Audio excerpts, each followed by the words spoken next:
Jelas ya? Baik, Bisa, terima Kak. kasih. Nah, para mahasiswa yang saya banggakan, sesuai dengan yang saya sampaikan di grup,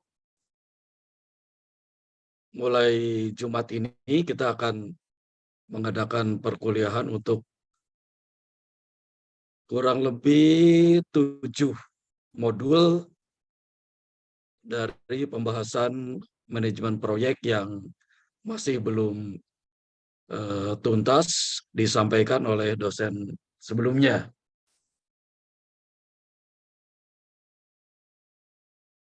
Namun karena jadwal yang diberikan kepada saya hanya 4 pertemuan, dan pertemuan kelima akan diakhiri dengan ujian akhir semester, maka perkuliahan kita mungkin untuk pekan ini satu pertemuan, tapi pekan depan kita upayakan bisa 2 pertemuan, supaya bisa selesai setidak-tidaknya 4 bab, ya, atau 4 modul, mohon maaf. 4 modul, ya, sebagaimana yang sudah saya sampaikan di grup. Harapannya akhir November kita sudah bisa menyelesaikan seluruh perkuliahan. Jadi kalau menurut catatan yang saya miliki berdasarkan diskusi juga dengan Bu Mona, jadi yang belum adalah manajemen lingkungan, manajemen risiko, kemudian manajemen rantai pasok atau eh, value change-nya, ya. Kemudian manajemen mutu, manajemen komunikasi, dan manajemen dispute. Nah, jadi ada 6 atau 7 ya. Kemarin, oh, satu lagi nih, manajemen pengembangan SDM. Nah, 7 modul ini kan masih belum ya? Atau dari ketujuh yang saya sampaikan ada yang sudah? Supaya saya tidak mengulang lagi. Silakan, siapa yang bisa memberikan komentar? Manajemen lingkungan, manajemen risiko, rantai pasok, mutu, komunikasi, dispute atau klaim, dan manajemen HRD atau pengembangan sumber daya manusia. Kalau dari data yang disampaikan oleh Bu Mona dan ketua kelas, yang sudah disampaikan itu baru konsep manajemen proyek, organisasi, pengadaan barang dan jasa, metode pemilihan penyedia jasa, proses umum, manajemen jadwal, manajemen biaya, dan manajemen K3. Jadi memang sepertinya yang 7 bab atau 7 modul yang saya sebutkan itu belum. Baik, sesuai dengan yang saya tawarkan di grup, setiap perkuliahan saya membuka peluang bagi siapapun untuk menyampaikan paparan setiap modul untuk setiap sub bab, ya. Contoh misalnya pada modul 3 manajemen lingkungan ini ada 4 bab utama atau 4 materi pokok, dan setiap materi pokok itu ada subnya. Nah, jadi silakan kalau ada di antara kalian yang sudah siap untuk menyampaikan paparan, nanti saya berikan reward untuk mendapatkan nilai A+ dari saya. Silakan, siapa yang sudah siap?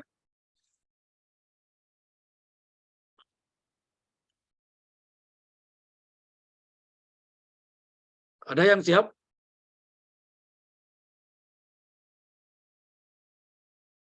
Nah, nampaknya belum ya. Di padahal kesempatan bagus ya. Ya, ya terlalu capek nanti kalian.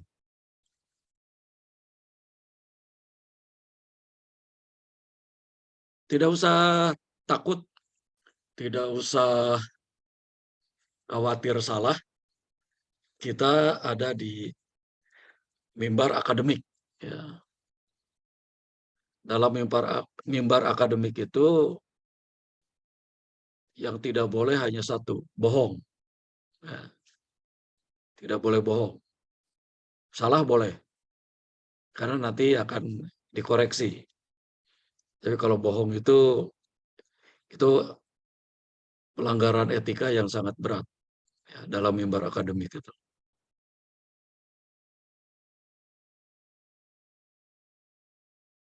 Ada yang mau mencoba?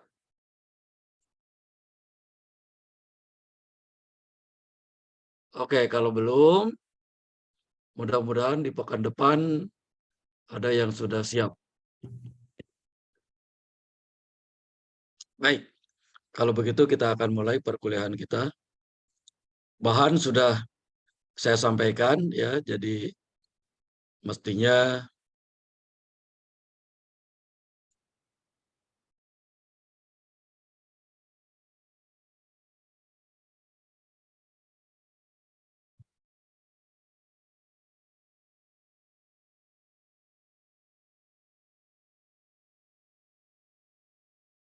sudah sempat dibaca dulu ya oleh kalian.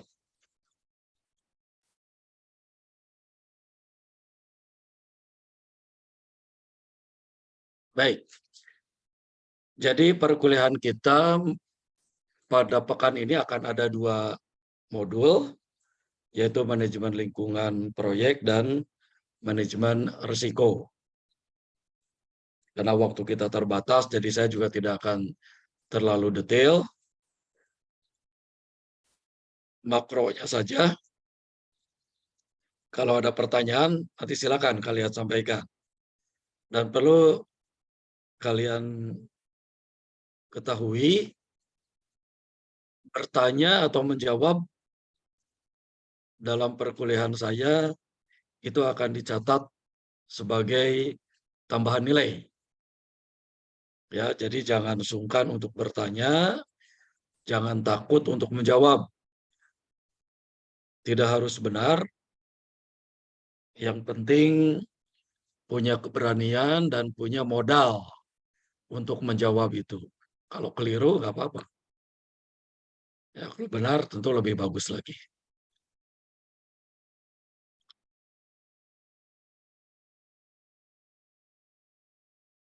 Baik, jadi tujuan pembelajaran kita adalah kalian mampu menguraikan dampak pelaksanaan proyek konstruksi terhadap lingkungan dan mampu melakukan upaya pengelolaan dan pemantauan lingkungan proyek UPL dan pemantauan lingkungan proyek.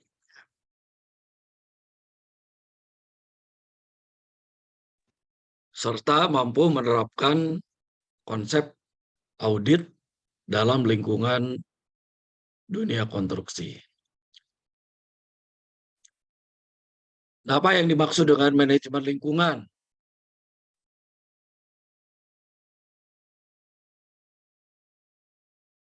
Atau kita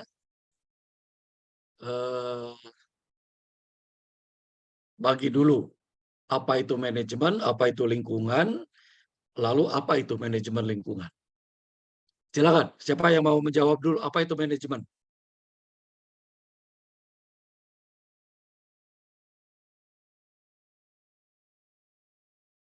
Karena semua kuliah kita akan terkait dengan manajemen. Ya. Jadi mestinya manajemen ini sudah dikuasai sejak dari awal. Silakan, ada yang ingin menjawab apa yang dimaksud dengan manajemen? Izin menjawab, Pak. Silakan, siapa yang mau jawab? Fitria. Boleh, Pak. Menurut saya manajemen itu, Mau Pak, jawab barusan? saya, Pak, Fitria, Fitria ya? Putri Lintangsari dari kelas Ya, A Palembang, silakan. Pak. Menurut saya, Pak, manajemen itu suatu proses yang dilakukan seseorang untuk mengatur atau mengkoordinir suatu kegiatan dalam suatu kelompok atau individu, Pak. Baik, ya. Jawaban yang cukup baik. Silakan. Kalau ada yang ingin menambahkan, setuju atau berbeda atau ingin menguatkan.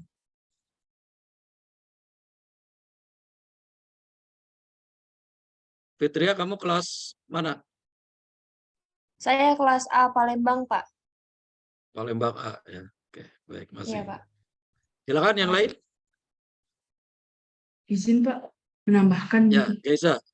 untuk PT manajemen itu sendiri seperti bagaimana cara kita untuk memanage atau membagi waktu maupun menyusun perencanaan serta menyusun suatu pergerakan maupun pengendalian serta mengatur-ngatur seluruh anggota dalam suatu organisasi. Mungkin itu. Terima kasih. Ini jawaban yang melengkapi juga. Masih ada yang ingin memberikan respon apa itu manajemen?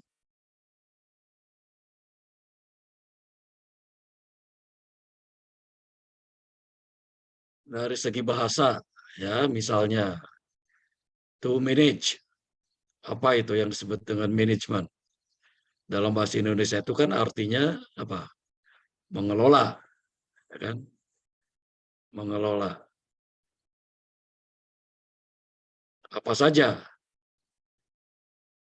dalam fungsi manajemen kita kenal ada fungsi yang disebut dengan POSC, ya, planning, organizing, activating, and controlling. Jadi mengelola perencanaan, mengelola pengorganisasian sumber daya, lalu activating, menggerakkan orang, organisasi, maupun sumber daya untuk mencapai tujuan dari organisasi itu. Lalu C-nya adalah controlling. Mengontrol, mengawasi. Bahkan ada ahli lain yang menyebutkan sebelum controlling itu ada yang disebut dengan monitoring and evaluation. Memantau dan mengevaluasi. Itu secara umum mengenai manajemen. Sekarang lingkungan. Oke. Ya, Fitri ada. Guys, kamu kelas mana? Pak Indralaya, Pak. Indralaya apa? Kelas A Indralaya. Indralaya. A. Suaranya nggak masuk. Itu masih di mute. Kelas Indralaya A, Pak. Oh, iya, Indralaya A kan? Ya. Oke.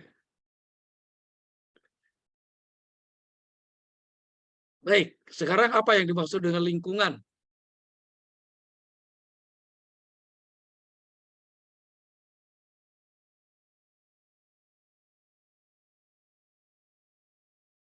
Ya. Kita bicara lingkungan hidup, ya, ada lingkungan kampus, ada lingkungan masyarakat. Ya. Sebetulnya lingkungan itu apa sebetulnya? Silakan. Yang lainnya.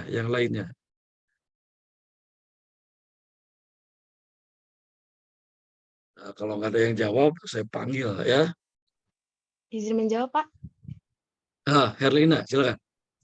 Ya, Pak. Menurut saya, lingkungan itu adalah segala sesuatu yang berada di sekitar manusia, yang nantinya itu akan berpengaruh ke manusia itu sendiri, baik secara langsung maupun tidak langsung, Pak. Ya, itu definisi yang cukup lengkap ya dari Herlina. Yang lain, ada yang mau jawab? Siapa? Herlina, kamu kelas mana? Herlina kelas B Indralaya, Pak. B Indralaya. Oke. Silakan. Ada yang mau menambahkan, menguatkan, atau sedikit berbeda pendapat? Kalau nggak ada, saya panggil ini kok perempuan semua nih yang jawab. Wensen, silakan. Apa yang dimaksud dengan lingkungan, Wensen?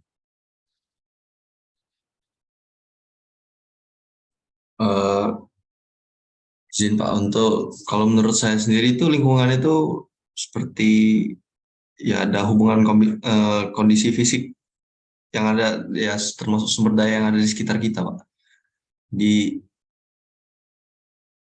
Yang mencakup lingkungan di sekitar kita Pak. Jadi hanya kondisi fisik. Jadi Kalau menurut saya sih begitu Pak. Jadi menurut Wensen, lingkungan itu adalah kondisi fisik yang berada di luar seseorang, ya,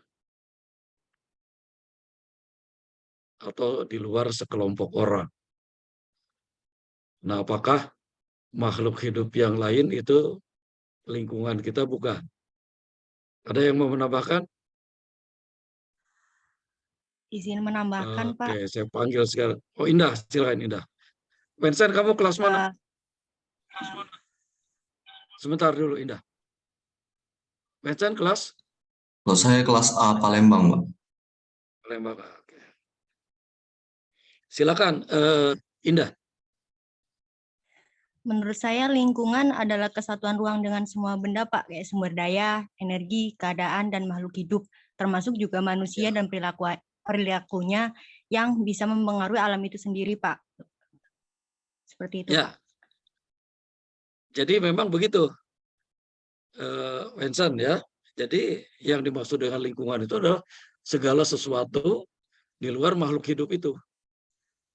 Segala sesuatu itu bisa makhluk hidup lagi, bisa benda mati, ya, udara, matahari, dan ya pokoknya di luar makhluk hidup itu adalah lingkungan. Nah, kita tahu manajemen, kita tahu lingkungan. Lupa saya. Indah, kamu kelas mana? Kelas B Indralaya, Pak. Indra B, ya. Nah, jadi manajemen lingkungan itu apa kalau begitu? Izin menjawab, Pak. Indros, silakan.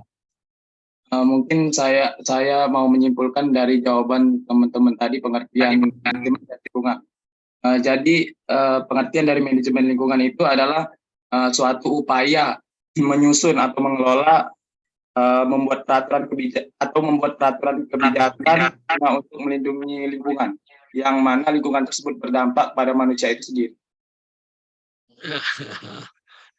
Good. Lengkap itu ya.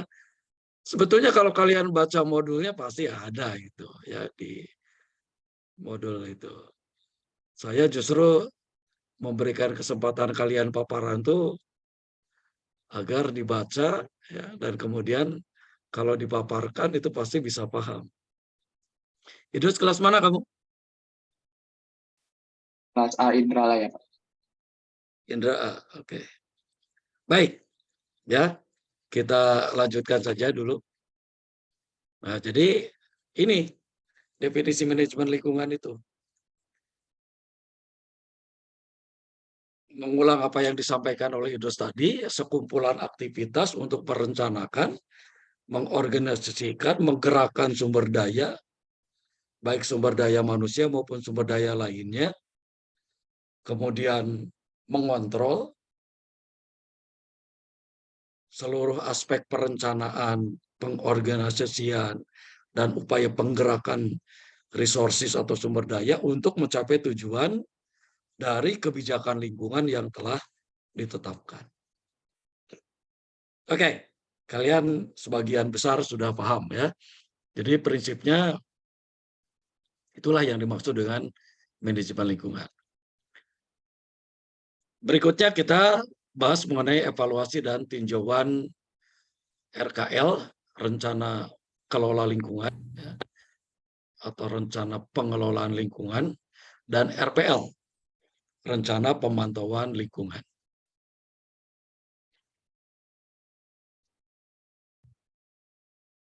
Apa itu RKL dan RPL? Perakiraan dampak dan macam kegiatan yang akan menimbulkan dampak pada komponen lingkungan yang mencakup dalam 3 tahap. Pertama, prakonstruksi, kemudian tahap pelaksanaan, dan yang ketiga adalah pasca. Jadi semua proses dalam konstruksi, before, ongoing, maupun after construction itu harus dikelola, harus dipantau. Contoh misalnya setelah kita melaksanakan konstruksi, proyek harus dilakukan pemantauan untuk menilai dan mengupayakan agar ada peningkatan daya guna dan hasil guna dari prasarana yang telah dibangun dan dioperasikan. Apakah ada infrastruktur yang setelah dibangun bukannya berguna, malah jadi masalah?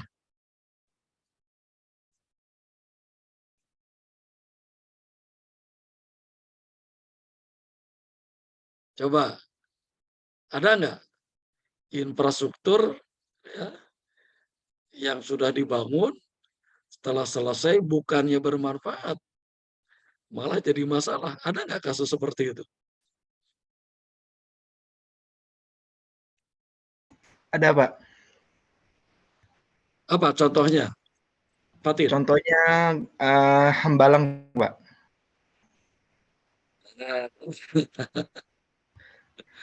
Ya, contoh yang cukup bagus ya. Walaupun konteksnya karena ada persoalan yang lainnya juga, ya ada korupsi dan lain sebagainya. Tapi itu menunjukkan bahwa infrastruktur yang terbangun itu ternyata bukannya bermanfaat, malah jadi masalah gitu. Nah, itu bisa dipastikan pada saat akan disusun prakonstruksi, RKL dan RPL-nya tidak dilakukan dengan baik. Fatin, kamu kelas mana? Saya peserta MBKM, Pak. Pertukaran mahasiswa. Oh, jadi bukan Palembang, bukan Indralaya? Tapi saya kelasnya di Indralaya, Pak. Indralaya mana? Di A atau B? Palembang, Indralaya tapinya. Kelas A, Pak. Kamu terdaftar nggak di mata kuliah ini? Terdaftar, Pak. Terdaftar ya kan, supaya Iya. dapat nilai. Oke, nanti saya cek di absensi kamu. Oke, baik, Pak. Ya, jadi banyak kasus di mana infrastruktur setelah dibangun itu malah bermasalah. Ya. Ada karena faktor teknis, ada non teknis, ada karena faktor alam juga, dan lain sebagainya. Kalau kalian pernah ke Jakarta, di Jalan S. Parman, di Cawang, itu ada suatu gedung tinggi namanya Menara Sayyidah. Jadi sejak dibangun, mungkin sekitar 20 tahun lalu ya. Sebagian kalian mungkin masih anak-anak, baru bayi ketika itu dibangun. Hanya sempat dipakai beberapa bulan, ternyata setelah itu harus dikosongkan. Karena ada persoalan struktur, Menara Sayyidah ini jadi miring. Sebetulnya kalau miringnya cukup besar, mungkin bisa jadi seperti menara Pisa itu ya, yang di Itali. Gitu. Itu salah satu contoh yang lain. Baik, kita lanjutkan.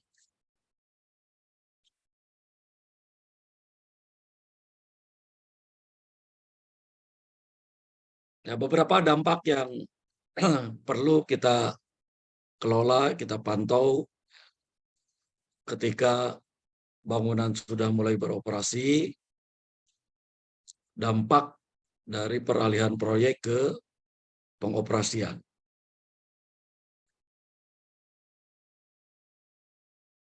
Dampak dari proyek ketika dioperasikan terhadap kondisi fisik, kimia, biologi, sosial, termasuk ekonomi dan budaya. Jadi banyak sekali hal yang berubah atau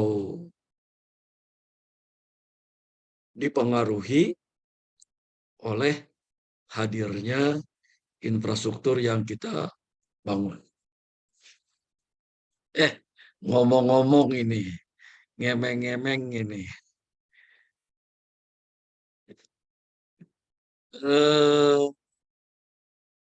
LRT di Palembang gimana?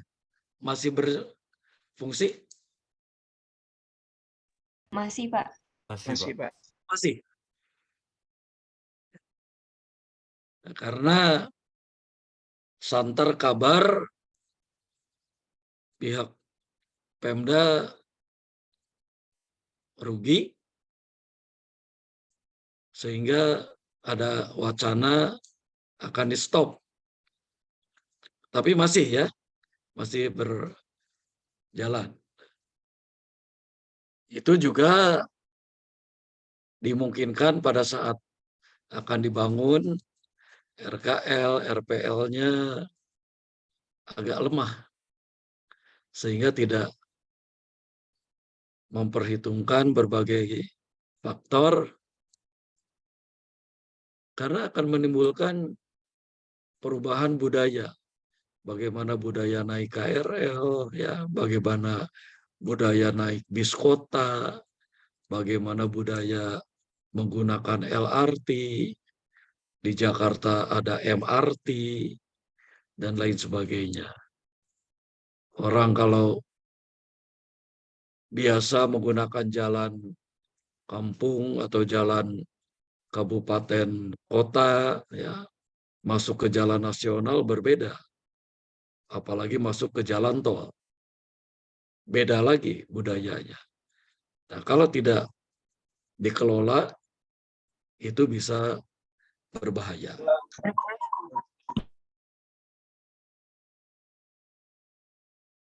Baik. Kemudian berikutnya daftar simak berdasarkan hasil evaluasi dan peninjauan ulang. Beberapa yang harus diperhatikan kaitannya dengan perundang-undangan, mulai dari undang-undang paling awal, nomor 4 tahun 82, kemudian ada 2397, ada PP 29 tahun 86, yang disempurnakan lagi menjadi PP 5193 dan berbagai keputusan serta peraturan-peraturan terkait lainnya. Ini perlu menjadi tolok ukur untuk dipertimbangkan dalam manajemen lingkungan, implementasi lingkungan. Baik, berikutnya jenis pelaporan dampak dari pelaksanaan proyek. Ini beberapa item yang harus disiapkan. Mulai dari pendahuluan, identifikasi pengguna jasa dan penyedia jasa utama, sampai dengan bagaimana memaksimalkan agar tindakan dalam pelaksanaan proyek itu bisa berdampak positif. Kemudian ada pemantauan atau monitoring program untuk menjamin konservasi lingkungan, baik formal maupun non-formal, sesuai dengan persyaratan proyek, standar, dan peraturan yang berlaku.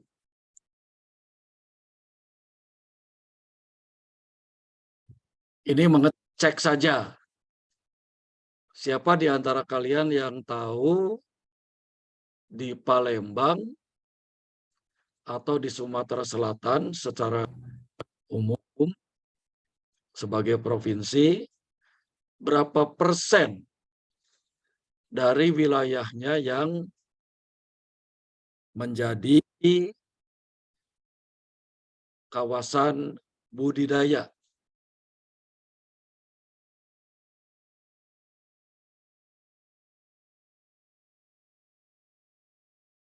Sebagai gambaran, ini sebagai gambaran, ya, Papua secara keseluruhan yang boleh dimanfaatkan sebagai kawasan budidaya itu hanya 27%. 73%-nya adalah kawasan konservasi. Di Raja Ampat, kalau kalian tahu, malah kawasan budidaya itu hanya 3%. Ya, hanya 3%. 97%-nya adalah kawasan konservasi. Nah, karena itu pembangunan yang kita lakukan pasti akan bersinggungan dengan lingkungan, dan kalau ternyata menyerempet atau bahkan masuk ke kawasan konservasi, ada hal-hal yang harus diselesaikan. RKL dan RPL akan menjadi hal yang mutlak untuk disiapkan dan kemudian nanti masuk ke dokumen yang disebut AMDAL, analisis mengenai dampak lingkungan dari proyek yang kita kerjakan.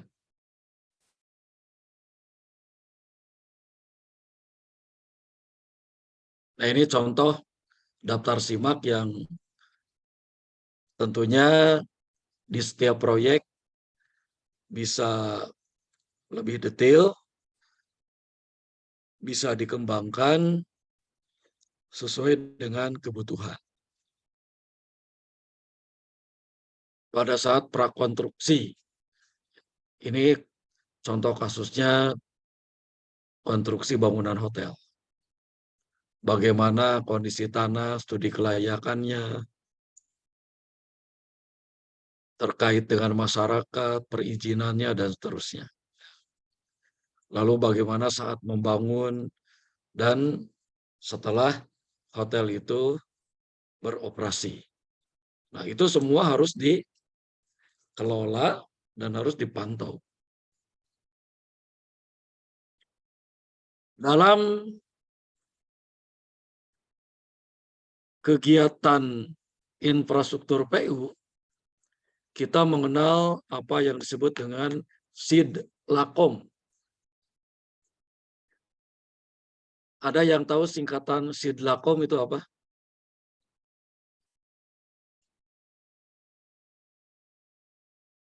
Ini khas di Kementerian PU. Jadi kalau nanti kalian satu saat bekerja entah sebagai konsultan, kontraktor, atau bahkan mungkin PNS ya di Kementerian PU, saya sudah sampaikan ke Kajur, Ibu Kajur itu Ibu Saloma, Ibu Mona, saya lupa. Bu Saloma, Pak. Ibu Saloma, oke, Ibu Saloma. Saya minta 10 terbaik dari lulusan Unsri untuk mendaftar sebagai PNS di Kementerian PU, tapi jangan ingin ditempatkan di Palembang ya.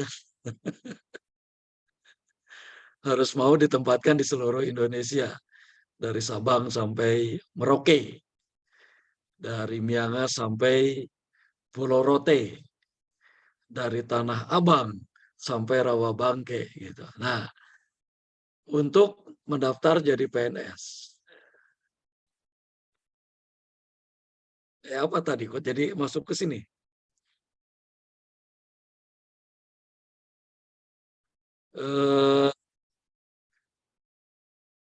Cerita apa ya tadi ya? Kok jadi masuk ke PNS, saya lupa.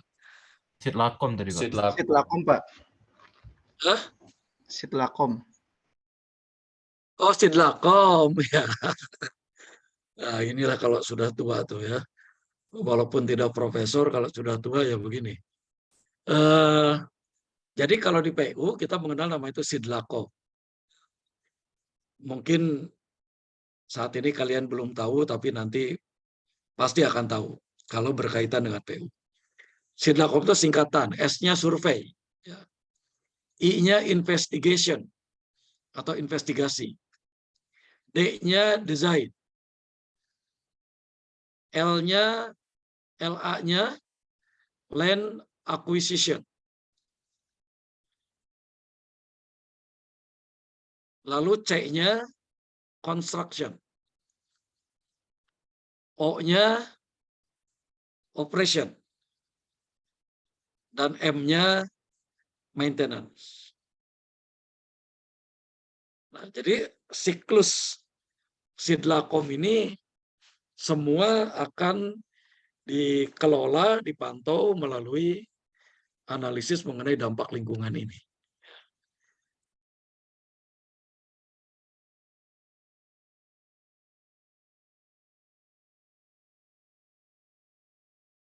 Baik, sekarang kita lihat apa dan bagaimana RPL, ya. RKL, Rencana Kelola atau Pengelolaan Lingkungan Proyek. Prinsip yang dipakai adalah untuk mencegah. Jangan sampai ketika proyek itu dibangun, apalagi setelah selesai, dampak terhadap lingkungannya malah membahayakan. Lingkungan fisik, lingkungan kimia, lingkungan biologi, lingkungan ekonomi, lingkungan sosial budaya. Jangan dikira bahwa proyek yang dibangun itu bisa berpengaruh atau berdampak terhadap lingkungan sosial budaya. Contoh apa? Ya, saya buat yang ekstrim. Membangun bangunan gedung, tapi bangunan gedung itu direncanakan untuk menjadi night club, ya, klub malam. Secara fisik, secara kimia, secara biologi tidak ada masalah. Semua sudah dikelola dengan baik, dipantau dengan baik. Ya, secara ekonomi mungkin menguntungkan karena ada banyak orang yang bisa bekerja jadi satpam, ada yang jualan makanan, minuman, dan sebagainya. Tapi dari sisi sosial budaya, ya, di situ dijual miras, lalu kemudian ya mohon maaf banyak kupu-kupu, ya, dan lain sebagainya. Nah, terhadap yang lain-lain, oke. Tapi terhadap sosial budaya, bermasalah. Kalau itu dibangun di Jakarta, di lokasi yang memang merupakan lokasi bisnis, mungkin oke-oke saja. Tapi kalau itu dibangun di daerah, di mana kiri kanannya banyak masjid, banyak pesantren, nah itu kan bisa menimbulkan persoalan, ya, pergesekan dengan masyarakat. Masyarakat yang merasa terganggu bisa melakukan demo, bahkan perusakan, dan lain sebagainya. Nah, oleh karena itu, analisis mengenai dampak lingkungan dalam bentuk RKL, RPL menjadi penting. Bukan cuma soal fisik, tetapi juga sosial budaya. Jelas ya, mengapa ini penting. Kuratif. Kalau sudah terjadi harus bagaimana penanggulangannya. Itu akan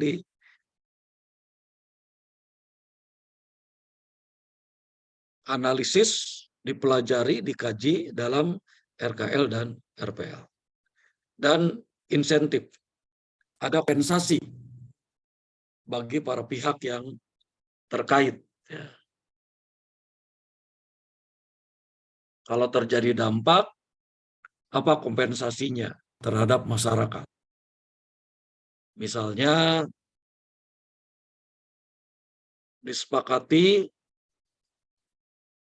bahwa satpam di pabrik, ya, misalnya pabrik yang akan dibangun akan diambil dari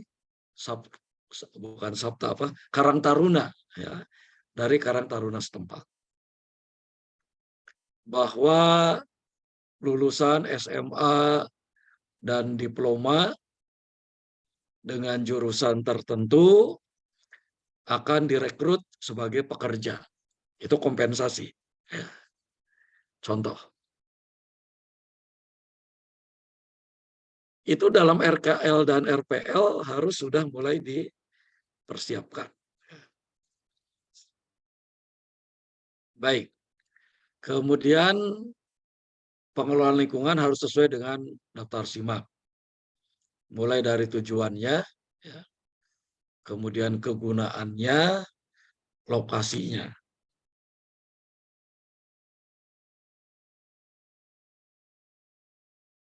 Itu semua harus sudah disiapkan.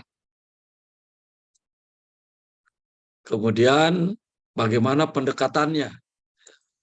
Pendekatan pengelolaannya. Ada pendekatan teknologi, pendekatan ekonomi, pendekatan kelembagaan, termasuk pendekatan sosial budaya.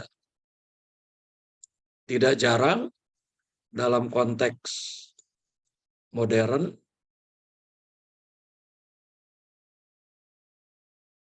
analisis mengenai dampak lingkungan itu berdiskusi dengan ajengan atau ulama, tokoh masyarakat, untuk mendapatkan masukan. Jadi jangan diabaikan itu. Kalau di Papua, karena kebetulan saya banyak menangani Papua, itu dengan kepala suku. Namanya di sana Ondo Afi. Lalu ada kepala wilayah adat. Jadi satu wilayah adat itu terdiri dari puluhan, bahkan ratusan kepala suku. Beberapa kepala suku, sampai belasan kepala suku, itu ada yang lebih menonjol. Namanya Ondo Afi. Nah, Ondo Afi, kemudian bergabung menjadi wilayah adat. Ada 7 wilayah adat di Papua itu. Namanya Animha, Mepago, Lapago, kemudian Mamta atau Tabi, Saireri, Domberai, dan Bomberai. Ada 7 wilayah adat. Dan hari kemarin, dari 7 wilayah adat itu sudah mekar total sekarang menjadi 6 provinsi berdasarkan wilayah adat.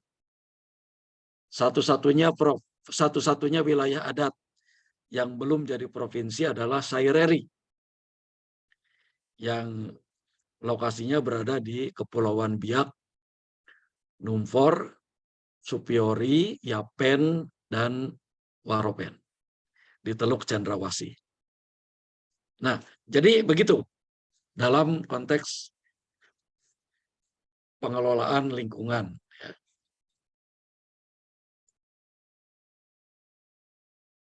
Jaminan pelaksanaan dalam upaya pengelolaan lingkungan sesuai daftar simak.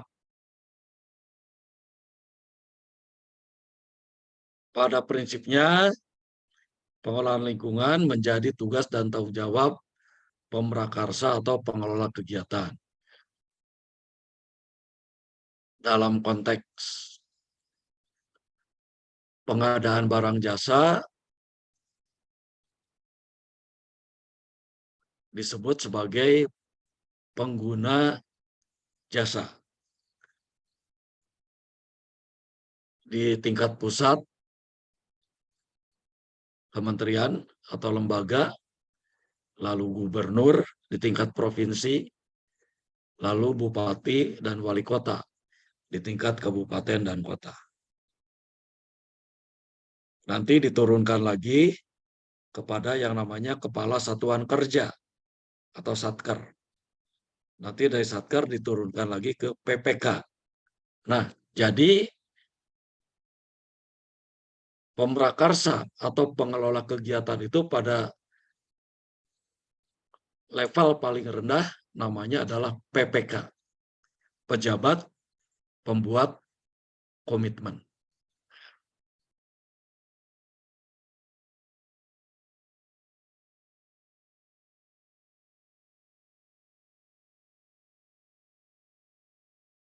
Kegiatan pengelolaan lingkungan terkait dengan berbagai instansi dan masyarakat, ya, sehingga satu sama lain harus saling mendukung dan bekerja sama.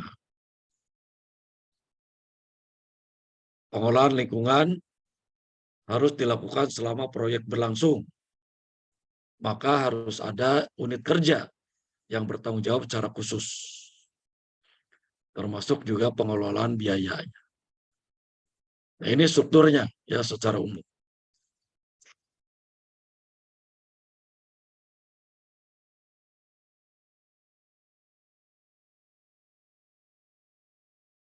Penerapannya pada tahap RPL ada 3 ya di sini. Lalu pada tahap prakonstruksi apa saja? Sumber dan karakteristik dampak, metode, waktu, termasuk lokasi. Pada saat konstruksi, ada pemantauan pada aspek fisika, biologi, sosial ekonomi, termasuk budaya, yang dapat dipantau dari sumber dan karakteristik dampaknya, metodenya, waktunya, dan lokasinya juga. Baik, terakhir adalah audit. Audit lingkungan yaitu kegiatan pemeriksaan yang sistematis dan dilaksanakan secara bebas untuk menentukan apakah kegiatan dan hasil yang berkaitan telah memenuhi sistem manajemen dampak lingkungan secara efektif dan sesuai. Efisien.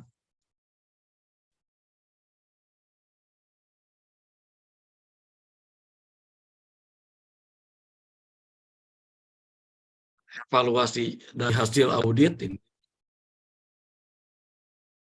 Kalian bisa lihat kembali di modulnya secara lebih lengkap ya. Jadi urutan kegiatan audit ini harus sudah dibuat pada awal proyek dan sekurang-kurangnya dilaksanakan 2 kali dalam periode proyek. Jadi sekurang-kurangnya lebih banyak lebih baik, tapi juga harus dikaitkan dengan pembiayaan.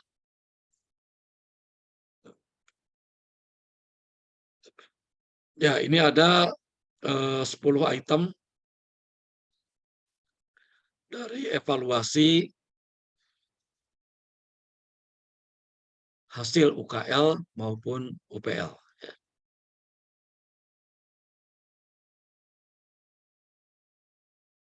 Ini bagan alirnya. Oke, jadi para mahasiswa itu yang dapat saya sampaikan, ya, karena materinya juga memang cukup banyak. Jadi tidak saya bahas detail satu persatu, namun nanti kalau ada pertanyaan bisa disampaikan. Ya. Setelah perayaan selesai, nanti akan ada tugas.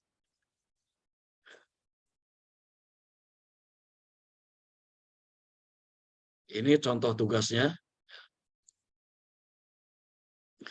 Untuk materi pokok 1, pokok 2, pokok 3, dan pokok 4.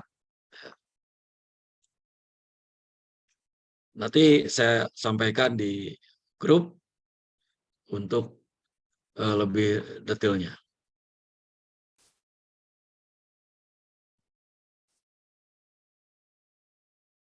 Baik, kemudian sebelum saya masuk ke modul 4, manajemen risiko, silakan siapa di antara kalian yang sudah siap untuk paparan modul 4. Pak, Satu subbab saja. saya Pak. Ya? Nah, Saya. silakan. Dalam bentuk PPT boleh Pak ya? Boleh, boleh. Dalam bentuk apapun ya. Oke. Dan seperti saya janjikan, kalian yang siap dan berani untuk menyampaikan paparan itu dari saya pastikan dapat A+. Ya. Pak, saya juga Pak modul yang modul nomor 4. Indah, modul 4. boleh ya. Nanti Oke, setelah Fatin. Ya. Oke Pak, saya izin share screen ya Pak. Silakan. Oke.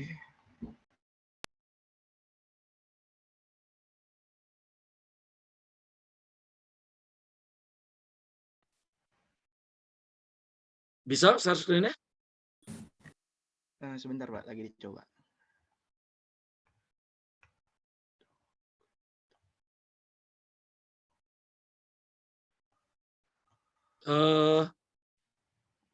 Mas Iqbal, Mbak Siva, semua peserta bisa share screen ya?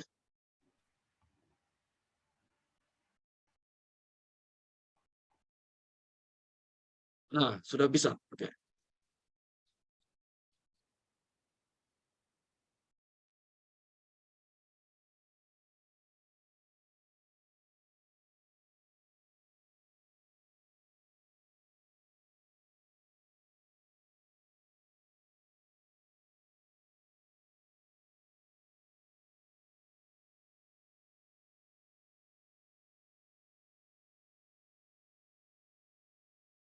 Ya, silakan.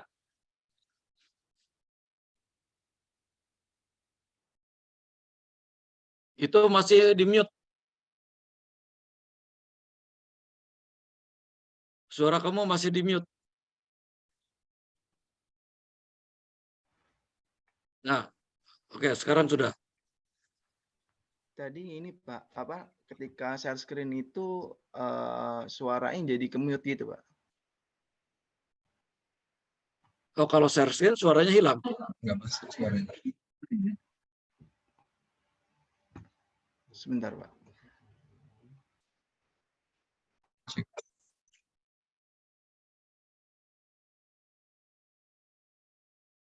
Ada masalah berarti di laptop atau komputer kamu. Oke, Pak. Saya izin gabung dua device, Pak.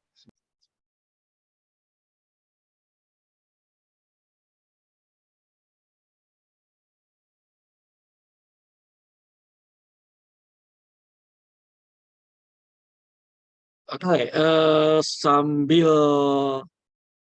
kamu coba menyelesaikan secara teknis, Indah dulu ya. Baik Pak, saya coba share screen ya Pak. Ya, silakan.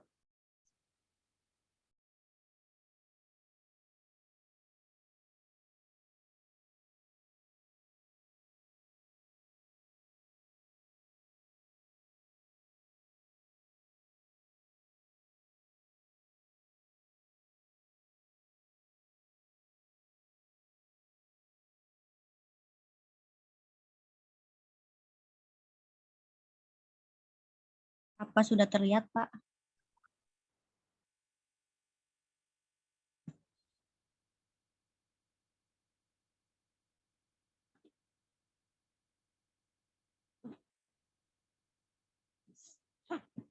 Sudah terlihat Pak? Ya, oke. Lanjut, silakan. Baik Pak, saya izin mempresentasikan diri untuk pemaparan modul 4 manajemen resiko proyek.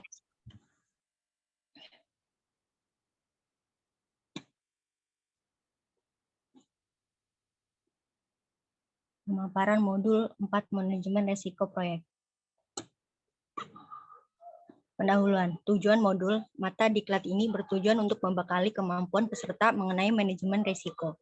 Setelah selesai pembelajaran, peserta diharapkan mampu mendeskripsikan risiko dalam proyek. Manajemen risiko pada proyek meliputi yang pertama, langkah memahami dan mengidentifikasi masalah potensial yang mungkin terjadi. Yang kedua, mengevaluasi. Yang ketiga, memonitoring. Dan yang keempat, dan menangani risiko.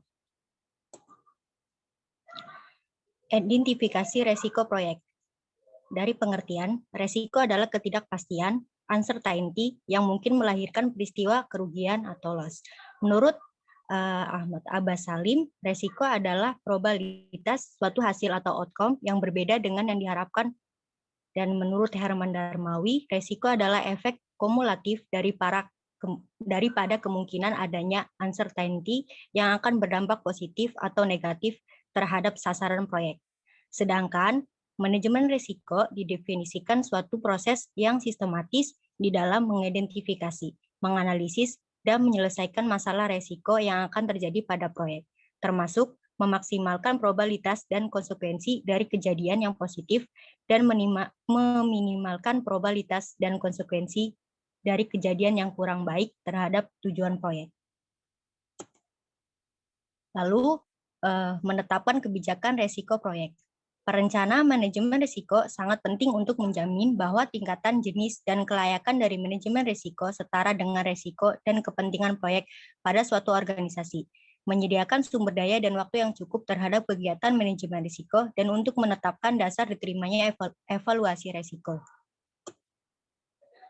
Untuk input masukan untuk perencanaan manajemen risiko. Ada 4. Yang pertama, faktor lingkungan perusahaan. Dari sikap dan toleransi risiko dari organisasi dan orang-orang yang terlibat dalam proyek akan mempengaruhi rencana manajemen proyek. Lalu, proses yang dimiliki perusahaan atau instansi. Organisasi terlebih dahulu melakukan pendekatan terhadap manajemen risiko seperti mengkategorikan risiko, mendefinisikan konsep dan terminologi, standar template, aturan, dan tanggung jawab, dan tingkat kewenangan untuk mengambil keputusan. Kemudian pernyataan cakupan proyek, memuat secara detail dari deliverable proyek dan persyaratan pekerjaan untuk menciptakan deliverable tersebut. Kemudian yang keempat, rencana manajemen proyek, menggambarkan bagaimana proyek dilaksanakan, dimonitor, dikontrol, dan ditutup. Ini termasuk ringkasan dari tingkatan atau detail. Lalu untuk penggunaan teknik dan cara merencanakan manajemen risiko, ada analisis hasil rapat perencanaan. Anggota tim proyek inti termasuk project manager, stakeholder, dan siapa saja di dalam organisasi yang diberikan tanggung jawab untuk mengelola perencanaan risiko dan pelaksanaan kegiatan mengadakan rapat untuk mengembangkan rencana manajemen risiko. Kemudian mengembangkan elemen risiko, biaya, dan jadwal sebagai masukan project budget dan schedule. Yang ketiga, menugaskan penanggung jawab risiko. Lalu kategori risiko, tingkat risiko, kemungkinan jenis risiko, dampak, jenis tujuan, dan matrik akan dikhususkan untuk proyek spesial. Yang terakhir, keluaran dari kegiatan ini akan diringkaskan pada rencana manajemen risiko. Output atau keluaran dari perencanaan manajemen risiko. Perencanaan manajemen risiko proyek meliputi berikut ini. Yang pertama, metodologi. Yang kedua, peran dan tanggung jawab. Yang ketiga, anggaran. 4, waktu. Yang kelima, kategori risiko. Yang keenam, definisi dari probabilitas risiko dan dampak. Yang ketujuh, probabilitas dan dampak secara matrik. Yang kedelapan, toleransi dan stakeholder. Lalu yang kesembilan, format laporan. Yang ke-10, penelusuran. Lanjut ke penetapan daftar risiko dari hasil identifikasi. Langkah berikutnya adalah mengidentifikasi risiko yang dilakukan dengan proses berulang-ulang. Yang input masukannya adalah sama seperti tadi, ada faktor lingkungan perusahaan, proses yang dimiliki perusahaan, pernyataan cakupan proyek, lalu ada rencana manajemen proyek. Untuk rencana manajemen proyek, ada proses dengan menggunakan teknik cara. Yang pertama, peninjauan ulang dokumen. Yang kedua, teknik pengumpulan informasi. Yang ketiga, analisis daftar simak. Yang keempat, analisis asumsi. Yang kelima, teknik menggunakan diagram. Untuk penjelasannya ada di modul yang Bapak kasih.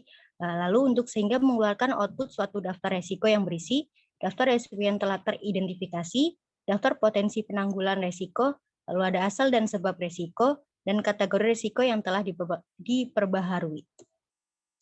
Kesimpulannya, perencanaan manajemen risiko sangat penting untuk menjamin bahwa tingkatan, jenis, dan kelayakan dari manajemen risiko setara dengan risiko dan kepentingan proyek pada suatu organisasi diproses dengan masukan atau input. Yang pertama, faktor lingkungan perusahaan, proses yang dimiliki perusahaan atau instansi, pernyataan cakupan proyek. Yang keempat, rencana manajemen proyek diproses dengan teknik dan cara analisis hasil rapat perencanaan sehingga mengeluarkan hasil dari perencanaan manajemen risiko proyek, yaitu bagaimana manajemen risiko distrukturkan dan dilaksanakan pada proyek.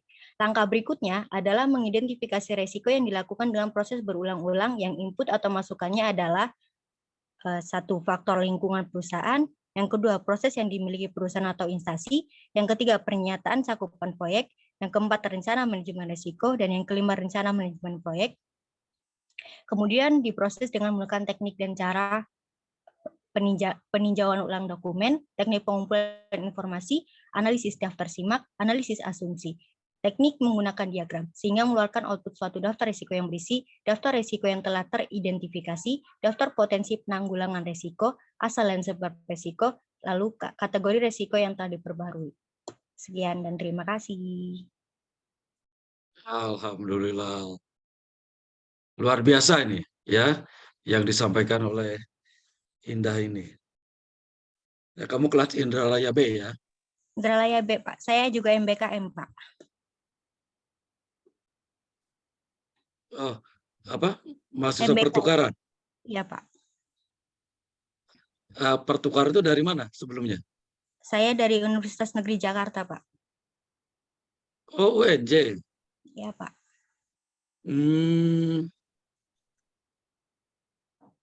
Jadi kamu sekarang tinggal di mana? Di Palembang atau di Indralaya? Di Indralaya, Pak, di Asrama Rusunawa.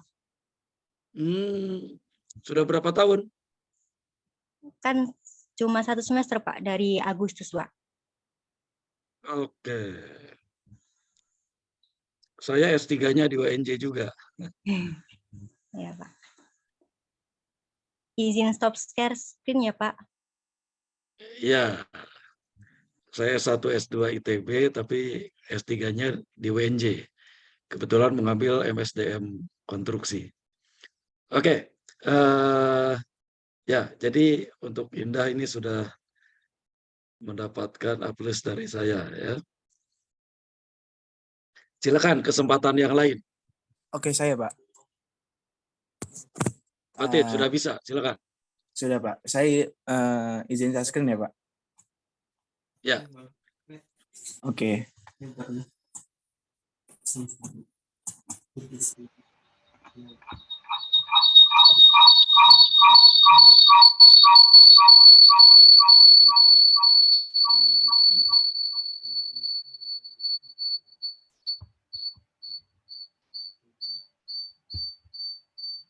Apakah sudah terlihat Pak?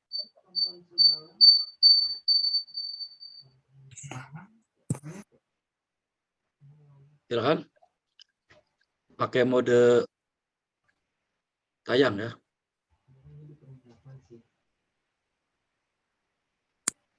Oke, baik Pak.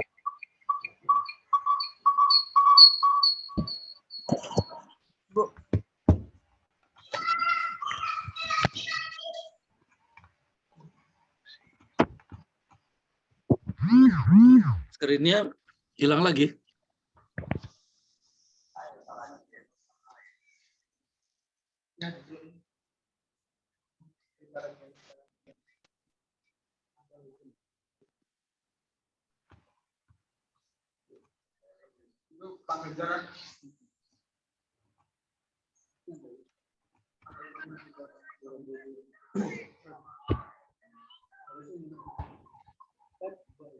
Sudah terlihat Pak.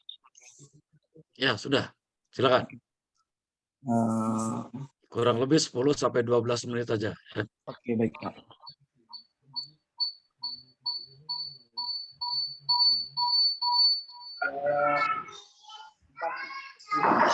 Oke, bismillahirrahmanirrahim. Di sini saya ingin memaparkan terkait manajemen risiko proyek. Yang pertama di sini ada pengertian dari risiko sendiri adalah bahaya, akibat atau konsekuensi yang dapat terjadi akibat sebuah proses yang sudah berlangsung atau kejadian yang akan datang. Berikutnya ada risiko mungkin terjadi oleh salah satu atau lebih penyebab dan memberikan satu atau lebih dampak dalam lingkup proyek. Risiko bisa terjadi pada salah satu atau beberapa tahapan proyek yang berdampak pada waktu, biaya, ruang lingkup, atau mutu. Berikutnya ada risiko merupakan sebuah ketidakpastian, memberikan dampak positif atau negatif, memiliki sebab akibat. Pengertian manajemen risiko proyek adalah proses sistematis untuk merencanakan, mengidentifikasi, menganalisis, dan merespons proyek. Tujuannya untuk meningkatkan peluang dan dampak peristiwa positif dan mengurangi peluang dan dampak peristiwa yang merugikan proyek. Kegunaannya sendiri dapat membantu meningkatkan kesuksesan proyek dengan membantu proyek-proyek baik inisiasi, lingkup proyek, dan mengembangkan perkiraan realistis. Tahapan prosesnya ada pertama yaitu perencanaan manajemen risiko, berikutnya ada identifikasi risiko, berikutnya ada analisis risiko kualitatif dan kuantitatif, berikutnya ada perencanaan tindak penanganan, berikutnya ada pengendalian dan monitoring risiko. Di sini ada proses memutuskan bagaimana mendapat dan melaksanakan aktivitas manajemen risiko untuk proyek, memastikan tingkat tipe dan visibilitas manajemen risiko yang setara dengan risiko dan kepentingan proyek bagi organisasi, menyediakan sumber daya dan waktu yang memadai untuk aktivitas manajemen risiko, menetapkan basis yang disepakati untuk mengevaluasi risiko. Di sini ada inputnya, rencana manajemen risiko itu yang pertama untuk inputnya perlingkungan, aset proses organisasi, pernyataan ruang lingkup, rencana manajemen proyek. Berikutnya ada prosesnya yaitu rencana rapat, dan analisis. Terakhir itu ada outputnya. Pertama itu ada metode, peran dan tanggung jawab, anggaran, waktu, kategori risiko, definisi peluang, dan dampak risiko. Identifikasi risiko menentukan risiko-risiko yang mempengaruhi proyek dan mendokumentasikan karakteristiknya. Peserta yang terlibat, pertama yaitu ada manajer proyek, anggota tim proyek, anggota manajemen risiko, ahli teknis di luar tim proyek, customer, end user, terakhir itu ada ahli manajemen risiko. Merupakan proses iteratif karena risiko baru mungkin diketahui sebagai kemajuan proyek melalui siklus hidupnya. Berikutnya ada identifikasi risiko. Inputnya itu terdapat faktor lingkungan, proses organisasi, pernyataan ruang lingkup, rencana manajemen proyek, rencana manajemen risiko. Prosesnya ada documentation review, brainstorming, interview, root cause identification, SWOT, analisis checklist, teknik diagram. Terus outputnya itu ada daftar risiko teridentifikasi, daftar respon potensial, risiko akar penyebab, kategori risiko terkini. Sebentar, itu bukan daftar respon itu, daftar risiko ya. Daftar risiko potensial. Iya, Pak. Ya, salah tulis itu. Oke, lanjut. Berikutnya di sini lanjut ke analisis risiko kualitatif.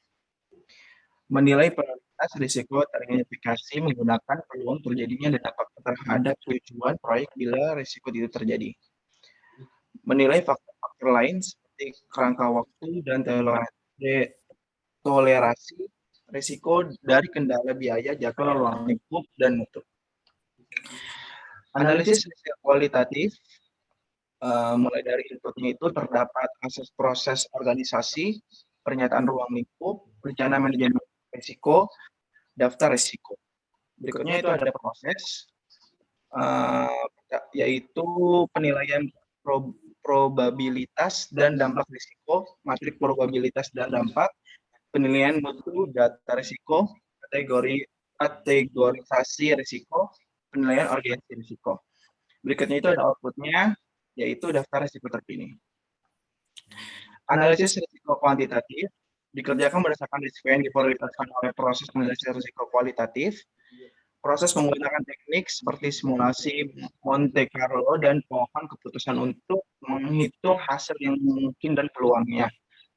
Menilai peluang untuk mencapai tujuan proyek, mengidentifikasi risiko yang membutuhkan perhatian paling besar dengan menghitung kontribusi relatifnya terhadap keseluruhan risiko proyek.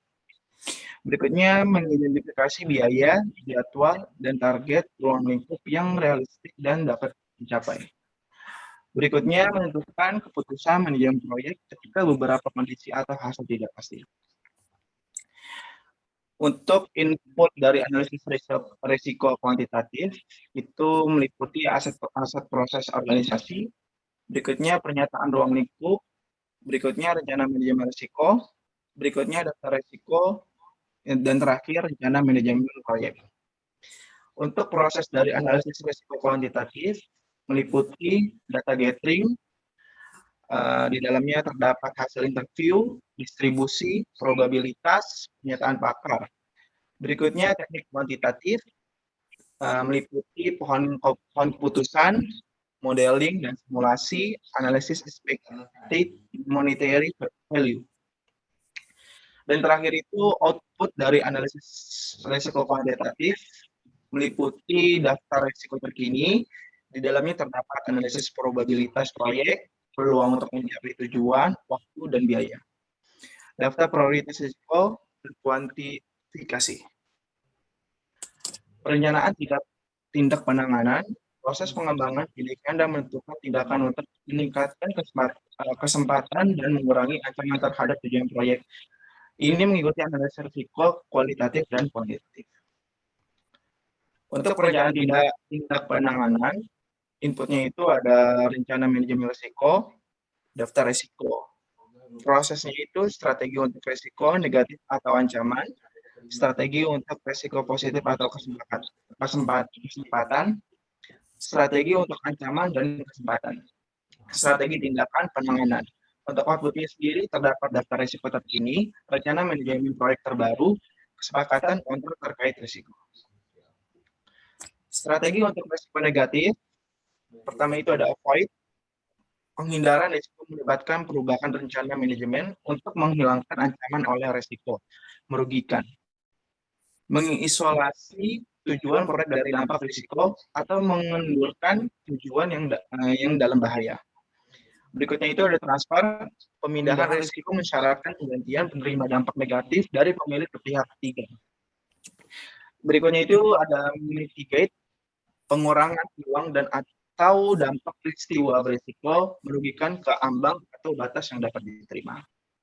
Strategi untuk risiko positif terdapat ada exploit, strategi untuk memastikan bahwa kesempatan risiko positif dapat terrealisasi. Contoh, menugaskan SDM yang lebih berbakat untuk mengurangi waktu penyelesaian atau menyediakan waktu lebih baik dari yang direncanakan. Berikutnya itu ada share, alokasi kepemilikan kepada pihak ketiga yang memiliki kemampuan terbaik menampak peluang manfaat proyek. Contoh, special purpose company joint venture. Berikut itu ada exchange, memodifikasi ukuran kesempatan dengan meningkatkan peluang dan atau dampak positif dengan mengidentifikasi dan memaksimalkan pengendali fungsi dari risiko berdampak positif. Strategi untuk ancaman kesempatan, abstain sangat jarang kemungkinan untuk menghilangkan seluruh risiko proyek. Tim proyek memutuskan tidak mengubah rencana manajemen proyek untuk menyesuaikan dengan risiko. Penerimaan pasif, tidak ada tindakan. Penerimaan aktif, menetapkan cadangan kontingensi termasuk jumlah waktu, uang, dan sumber daya. Strategi respon kontingen, beberapa respon dirancang untuk digunakan hanya bila peristiwa tertentu terjadi. Untuk beberapa risiko, tim proyek membuat rencana respon yang hanya akan dilaksanakan di bawah kondisi tertentu. Pengendalian dan monitoring risiko, terdapat proses mengidentifikasi, menganalisis, dan merencanakan risiko-risiko yang baru muncul, melacak risiko teridentifikasi, menganalisis ulang risiko sekarang, memonitor kondisi pemicu rencana kontingensi, memonitor sisa risiko dan mereview pelaksanaan respon risiko saat mengevaluasi keefektifannya. Tujuan lainnya adalah untuk memastikan bila asumsi proyek masih valid, risiko sebagaimana telah dinilai berubah dari sebelumnya. Kebijakan dari prosedur manajemen risiko diikuti, cadangan biaya dan jadwal kontingensi dimodifikasi sesuai risiko proyek. Pengendalian dan monitoring risiko, yang pertama itu ada input. Inputnya itu terdapat rencana manajemen risiko, daftar risiko, daftar perubahan yang disetujui, informasi kinerja proyek, laporan kinerja. Untuk prosesnya sendiri terdapat. Fatin. Iya, Pak. Ya, saya kira sudah cukup apa yang kamu sampaikan itu sudah benar ya sebagai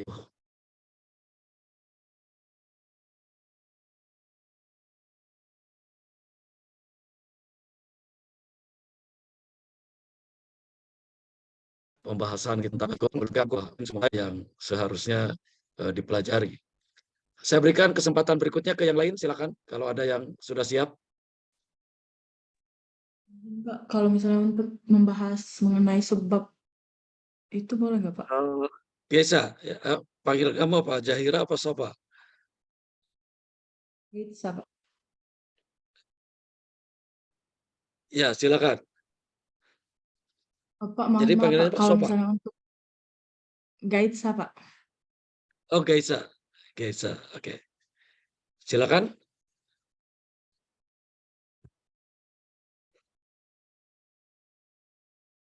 Oke, baiklah, perkenalkan nama saya Gaitsa Darsafa dari kelas A Indralaya. Ini mengenai sebab modul bab 4, manajemen lingkungan proyek. Yang akan saya bahas di sini adalah mengenai menetapkan kebijakan resiko proyek, yaitu bab 2.d. Nah, dalam perencanaan manajemen risiko ini tentu pasti sangat penting karena untuk kita menjamin bahwa tingkatan, jenis, serta kelayakan dari suatu proyek yang ingin kita bangun itu, manajemen risikonya itu bisa kita handle. Karena itu juga setara dengan risiko serta kepentingan proyek pada suatu organisasi. menyediakan sumber daya dan waktu yang cukup. Maksud waktu yang cukup di sini kayak misalnya schedule-nya itu harus jelas, serta kita juga harus mengantisipasi apabila kedepannya itu bakal ada suatu permasalahan yang tidak kita duga. Misal dalam pembebasan lahan yang ternyata ada beberapa oknum tidak setuju. Jadi kita harus antisipasi itu dengan melihat jalan lain. Apa kita mendiskusikannya dengan sesama organisasi, atasan, dan lain sebagainya. Selanjutnya, masuk ke 2.b.1 itu dari input atau masukan untuk perencanaan manajemen risiko. Ini terbagi menjadi 4, yaitu ada faktor lingkungan perusahaan. Ini dilihat dari sikap dan toleransi risiko dari organisasi dan orang-orang yang terlibat dalam sebuah proyek atau yang akan mempengaruhi rencana manajemen proyek. Salah satu contohnya seperti kontraktor, konsultan, serta owner itu sendiri. Selanjutnya ada 2b.1.2 itu ada proses yang dimiliki perusahaan atau instansi, seperti organisasi yang terlebih dahulu melakukan pendekatan terhadap manajemen risiko. Tentu di sini kita harus mengkategorikan risiko tersebut, mendefinisikan konsep dan terminologi, standar template, aturan, of course juga tanggung jawab, serta tingkat kewenangan untuk mengambil keputusan.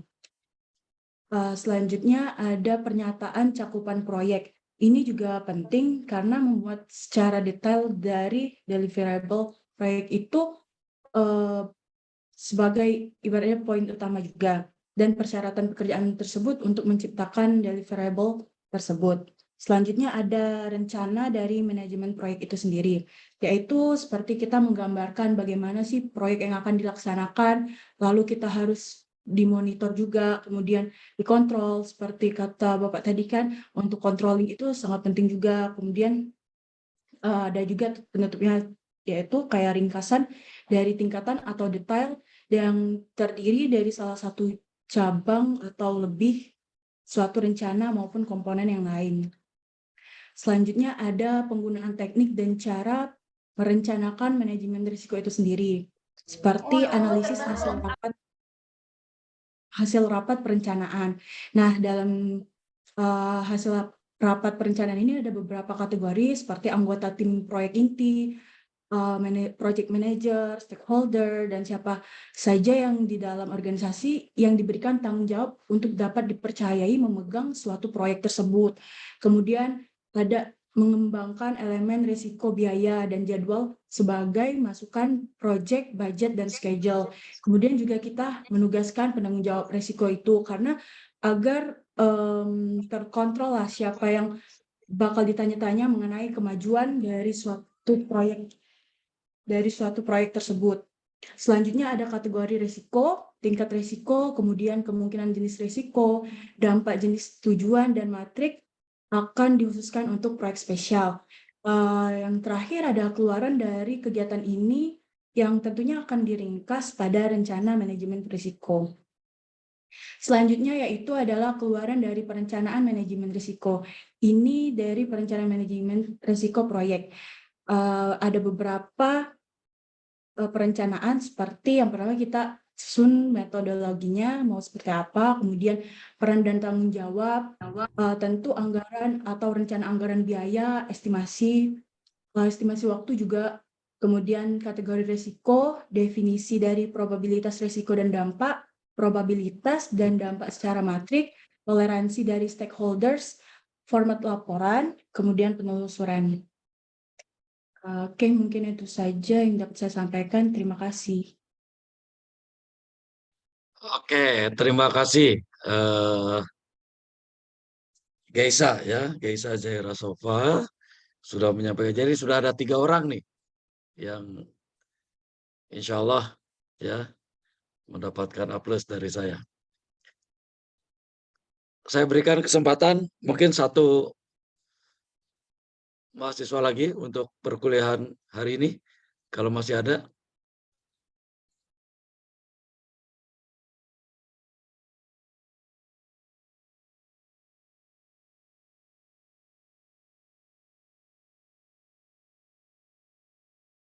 Silakan. Gunakan kesempatan ya, mumpung terbuka lebar. Oke, kalau tidak ada, saya akan ulang sedikit terkait dengan manajemen risiko ini.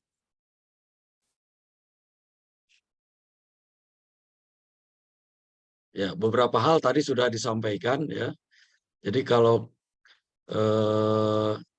kita lihat ini mungkin hal-hal yang penting juga untuk dipahami oleh kalian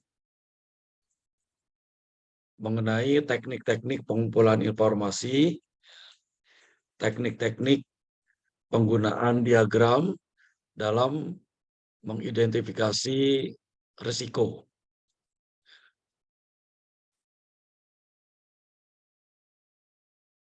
Kalian nanti pelajari dari modulnya. Kalau pada saat pembahasan berikutnya ada hal yang perlu didiskusikan, bisa kita bahas bersama. Nah, yang paling umum ada 5 ini, ya, brainstorming.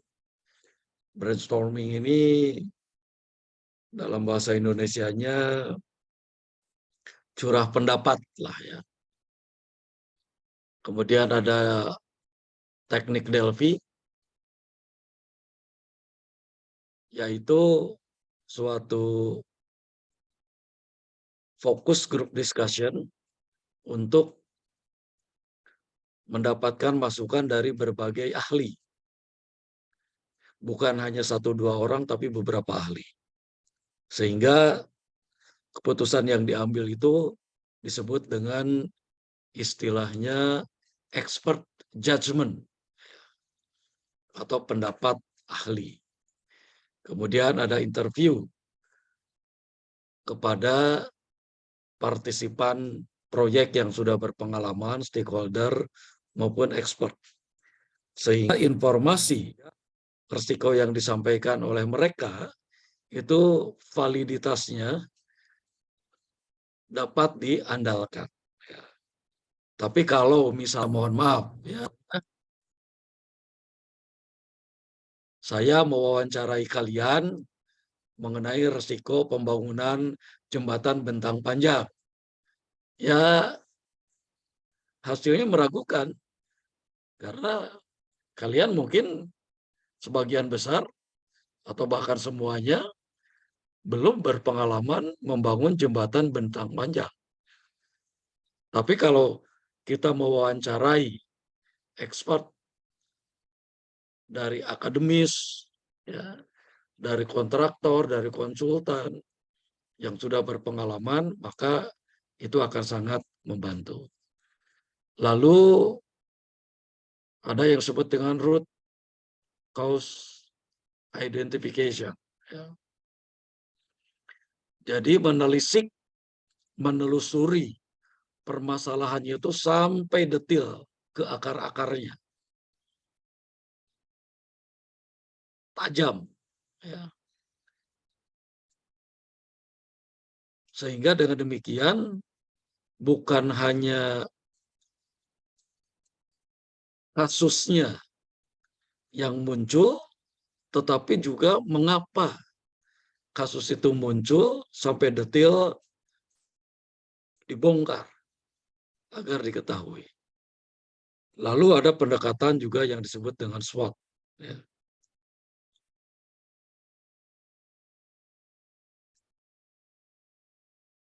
Ada yang masih ingat singkatan apa SWOT? Izin menjawab. Saya, Pak. Idrus, kamu yang belum pernah. Oh, sudah ya tadi ya, Idrus ya. Yang lain coba, yang lain. Oh, yang lain, jawab. Bima Yuda Wijaya, coba. Singkatan apa SWOT itu? Ya, Bima. Iya, Pak. Gimana, Pak? Singkatan apa SWOT itu? Tentang SWOT ya, Pak? Ya. Kalau sepemahaman saya, analisis SWOT itu ada strike, terus weakness, terus apa lagi ya? Apa O-nya? Strength itu kekuatan, terus weakness itu kelemahan, opportunities itu peluang, dan threats itu ancaman dalam suatu proyek, Pak. Oke, ya. Jadi itulah yang disebut dengan analisis SWOT. Strength, weakness, opportunity, and threat. Ya. Kekuatan, kelemahan, peluang, dan ancaman atau tantangan. Untuk menguji setiap proyek itu apa kelemahannya, apa kekuatannya, apa tantangan yang dihadapi, ancamannya, dan peluangnya. Itu semua ditinjau. Sehingga nanti ada istilah strategi yang menggabungkan strength, kekuatan, dengan opportunity, dengan peluang. Ya. Kalimatnya, manfaatkan kekuatan atau optimalkan. Ya. Optimalkan kekuatan dengan memanfaatkan peluang. Kekuatannya sebut, peluangnya sebut. Sehingga itulah strategi SO. Tapi kalau yang akan kita tonjolkan adalah kelemahan dengan peluang, maka kalimatnya atasi kelemahan A dengan memanfaatkan peluang B. Dan seterusnya, dan seterusnya. Tadi secara singkat juga sudah disampaikan oleh Fatin, ya, Said Muhammad Fatin. Baik. Kemudian ada analisis paradigma, kasus asumsi, termasuk teknik menggunakan diagram. Ada 3 hal yang utama.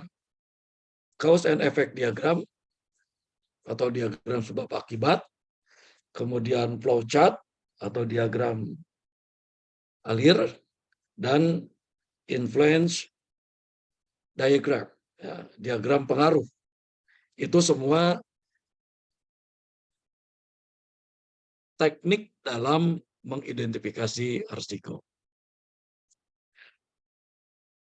Kemudian analisis kualitatif juga kalian perlu kuasai, ya. Karena tidak semua risiko itu bisa dikuantifikasi. Nah, kalau menggunakan teknik analisis kualitatif, ya, dalam bentuk matrik probabilitas dan dampak bisa dihitung dengan contoh pendekatan seperti ini. Saya katakan contoh karena angkanya itu bisa dimodifikasi sesuai dengan kebutuhan. Jadi angka yang diberikan dalam matriks ini bukan berarti satu-satunya angka. Kalian bisa gunakan angka yang lain untuk lebih mempertajam, menunjukkan perbedaan antara risiko rendah dengan risiko tinggi, atau malah untuk membuat satu risiko dengan risiko lainnya itu tidak terlalu jauh perbedaannya. Sehingga risiko apapun yang dihadapi nanti akan ditangani dengan pendekatan yang relatif sama misalnya. Baik, kemudian kalian sudah tahu ya bagaimana menghitung skor dari masing-masing probabilitas atau kemungkinan dan impact atau dampak dari suatu risiko kalau itu terjadi.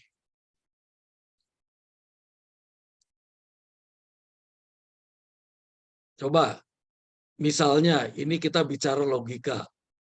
Mengapa probabilitas tidak ada angka 1?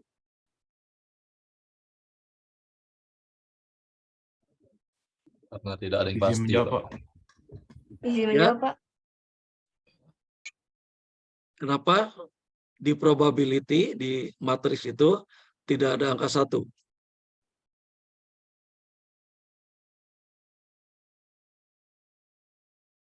Izin menjawab, Pak. Siapa yang mau? Fikri? Fikri, Pak. Fikri, kenapa tidak ada angka 1? Karena selalu ada kemungkinan lain, Pak. 1 itu kepastian. Jadi tidak mungkin ada. Nah, karena kalau angka 1 itu artinya 100% terjadi. Jadi pasti. Nah, kalau pasti namanya bukan probabilitas lagi, ya. Berarti kita sudah jadi Tuhan. Ya, karena itu tidak ada angka 1. Kemudian juga tidak ada angka 0. Ya, karena kalau 0 itu apa? Kalau probabilitas 0 artinya tidak mungkin terjadi. Ya, kalau tidak mungkin terjadi bukan probabilitas juga.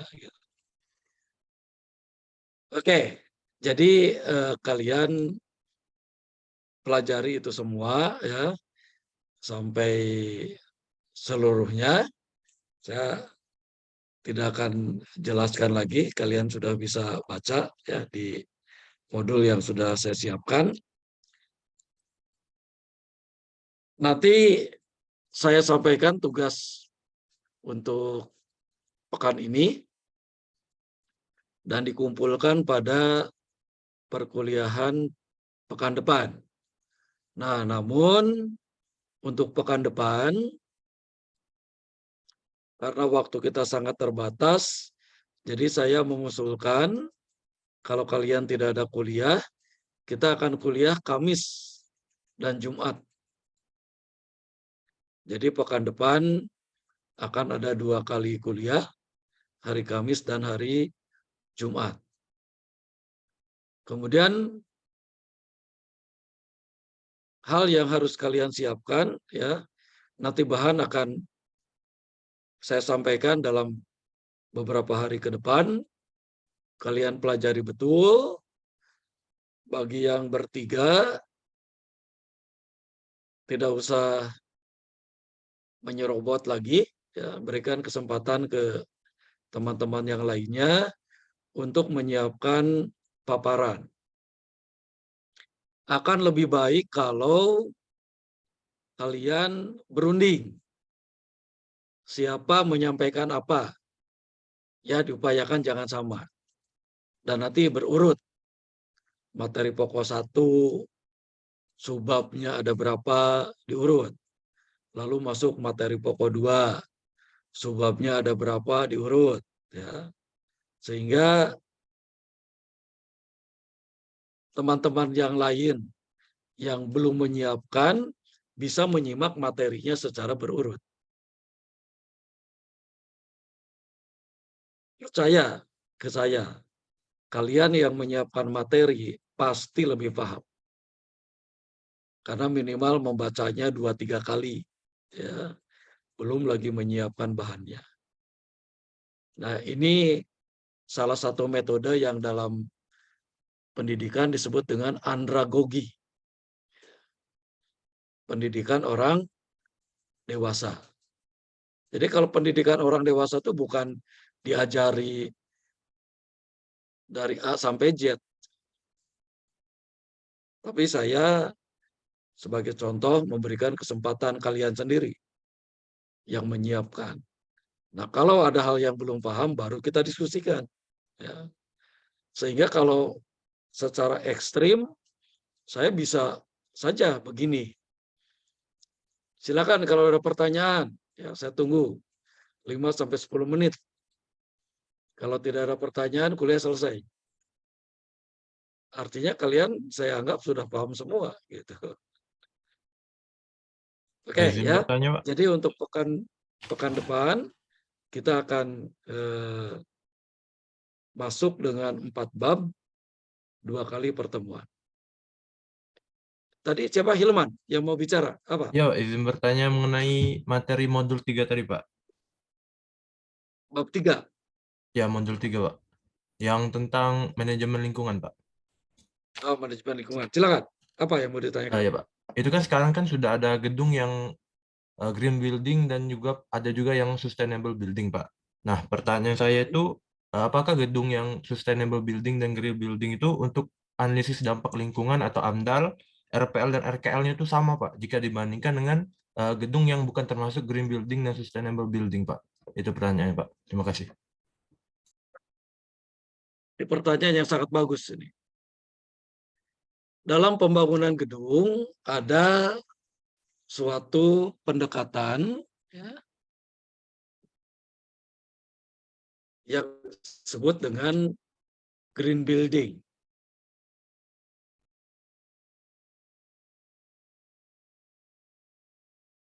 Bahkan ada suatu lembaga yang secara khusus memberikan sertifikasi terhadap proses pelaksanaan pembangunan, apakah itu menjadi green building atau sustainable building. Ya.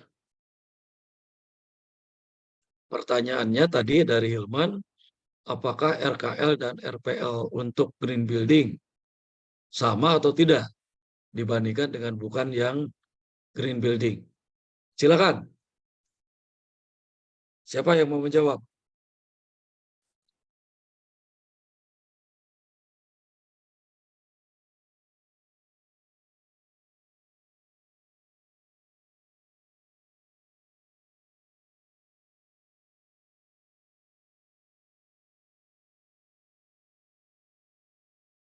Silakan.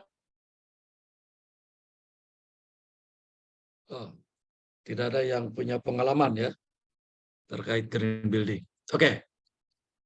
Jadi Hilman dan para mahasiswa yang saya banggakan, ya, pendekatan dokumen lingkungan terhadap seluruh pembangunan gedung atau bangunan-bangunan konstruksi apapun, pendekatannya itu sama. Namun, ada namun. Kalau suatu bangunan atau gedung ingin mendapatkan sertifikat green building, itu ada 3 kategori. Ya. Jadi ada silver, ada gold, dan ada platinum untuk suatu bangunan yang disebut sebagai green building itu. Itu ada persyaratan yang harus dipenuhi dari Indonesian Green Building Council. Jadi Dewan Bangunan Hijau Indonesia. Ada tambahan persyaratan. Salah satu contoh, gedung Menteri Kementerian PUPR, kalau kalian tahu, itu termasuk salah satu dari sedikit gedung pemerintah yang sudah mendapatkan sertifikat green building. Dan itu pun kalau saya tidak salah, hanya silver kelasnya. Belum sampai gold, apalagi platinum. Apa contoh? Ini salah satu contoh yang mungkin akan membuat kita sadar betapa green building itu ternyata beda dengan bangunan gedung yang bukan green building. Contoh, pada saat membangun sebuah bangunan gedung green building, materialnya itu tidak boleh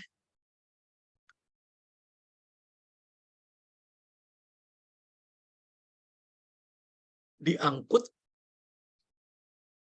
dengan mengeluarkan polusi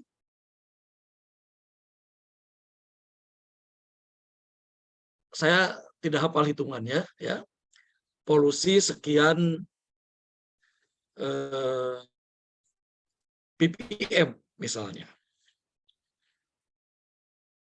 Karena itu kalau membangun green building marmernya dari Italia misal, itu pasti nggak akan lulus. Karena untuk mengangkut marmer dari Italia itu butuh kapal yang menghabiskan sekian ratus ribu, bahkan mungkin juta liter solar yang itu dibakar dan mencemari udara. Jadi sampai segitunya evaluasi atau penilaian terhadap suatu bangunan, apakah dia green atau tidak. Jadi kalau mau menggunakan marmernya cukup dari Citatah atau Tulung Agung atau dari Lampung misalnya. Karena kalau mau ambil dari Italia, apalagi dari Albania, ya, dari Inggris misalnya, itu pasti akan menghabiskan bahan bakar yang cukup tinggi.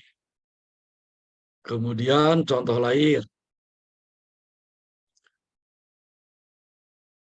gedung tadi kalau siang hari tidak perlu menggunakan lampu penerangan. Jadi kalau suatu gedung siang hari untuk bisa bekerja normal masih memerlukan lampu, nah itu juga alamat gedung tadi belum green. Ya. Penggunaan AC, ya, dan banyak lagi yang lainnya. Yang kalau dalam RKL RPL tidak ada masalah, tapi kalau dalam konteks green itu masalah. Jadi RKL RPL-nya sama, tapi untuk mendapatkan sertifikat green-nya itu yang beda. Begitu ya, Hilman. Jadi kalau kamu Baik, Pak. concern atau ingin menekuni mengenai green building, saya ada beberapa materi juga, nanti kamu bisa komunikasi dengan saya. Ya. Baik, Pak. Terima Nanti kasih, Pak. misalnya untuk tesis atau untuk tugas akhir mau mengambil itu, banyak kawan-kawan saya di Ditjen Cipta Karya yang menekuni green construction, ya, green technology, sampai pada green building. Dan sekarang bukan hanya building, road pun atau jalan juga sudah mulai masuk yang disebut dengan green road. Bagaimana membangun jalan yang green. Ya. Jadi membangun jalan yang green itu bukan aspalnya dicat hijau, tapi ada pendekatan-pendekatan tertentu dalam pembangunan jalan supaya bisa mendapatkan sertifikat green. Good, pertanyaan bagus ya. Saya catat. Hilman ya. Iya, Pak. Kamu panjang banget namanya, Muhammad Hilman Kaidi. Iya, Pak. Kelas mana? Dari kelas B Palembang, Pak. B Palembang. Kalau tadi Bima, kelas mana Bima? Saya dari MBKM, Pak. Oh, masih pertukaran juga ya? Iya, tapi saya kelasnya ikut di Indralaya B. Indralaya B? Iya, iya Pak. Oke. Baik, rekan mahasiswa yang saya banggakan, saya senang sekali kalian sebagian besar aktif ya, bahkan ada yang sudah mampu untuk mempresentasikan bahan kuliah. Saya tantang nanti untuk hari Kamis dan hari Jumat yang akan datang, kalian persiapkan dengan baik ya, sepakati siapa yang akan presentasi apa supaya bisa berurut. Sekali lagi terima kasih dan Saya mohon maaf apabila dalam penyampaian ada yang kurang pas kata atau kalimatnya, pasti tidak sengaja, ya. Dan mohon maaf kalau itu kurang pas dengan etika atau budaya yang kalian miliki. Sekali lagi terima kasih. Billahi taufik wal hidayah. Wassalamualaikum warahmatullahi wabarakatuh. Selamat malam dan salam sehat untuk kita semua. Terima kasih.